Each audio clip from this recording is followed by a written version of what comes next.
centers coast to coast. We understand people have been here for a day or two. For 2 days. 2.5. This was Los Angeles, where 37,000 homeowners gathered.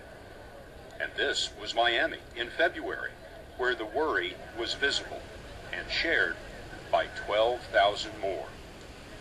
The line went down the block and doubled back twice. Dale DeFreitas lost her job. Now she fears her home is next. It's very emotional because I just think about I don't want to lose my home. I really don't. It's your American dream. It was, and it still is. Welcome to Not Contained the Dream. Welcome, everybody. These convention center events are put on by the nonprofit Neighborhood Assistance Corporation of America, which helps people figure out what they can afford and then walks them across the hall to bank representatives to ask for lower payments. More than half will get their mortgages adjusted, but the rest discover that they just can't keep their home. And for many, that's when the real surprise comes in. Turns out these banks, which demand borrowers have all of their paperwork just right, these same banks have fouled up their own paperwork to a historic degree.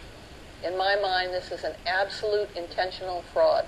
Lynn Simoniak is fighting foreclosure, and while trying to save her house, she discovered something we did not know.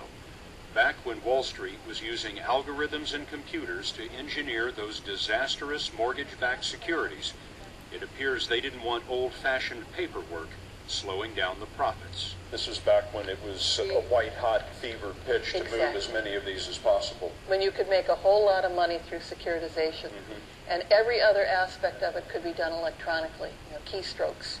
This was the only piece where somebody was supposed to actually go get documents, transfer the documents from one entity to the other. And it looks very much like they just eliminated that step altogether. Simoniak's mortgage had been bundled with thousands of others into one of those Wall Street securities traded from investor to investor. When the bank took Simoniak to court, it first said that it had lost her documents, including the critical assignment of mortgage, which transfers ownership. But then there was a courthouse surprise. They found all of your paperwork more than a year after they initially said that they had lost it. Yes. Did that seem suspicious to you? Yes, absolutely. And what do you imagine? It fell behind the file cabinet? Where was all of this? We had it, we own it, we lost it, and then more recently, everyone is coming in saying, hey, we found it. Isn't that wonderful? But what the bank may not have known is Lynn Simoniak is a lawyer and fraud investigator with a specialty in forged documents. She has trained FBI agents. Did you ask for copies of those documents?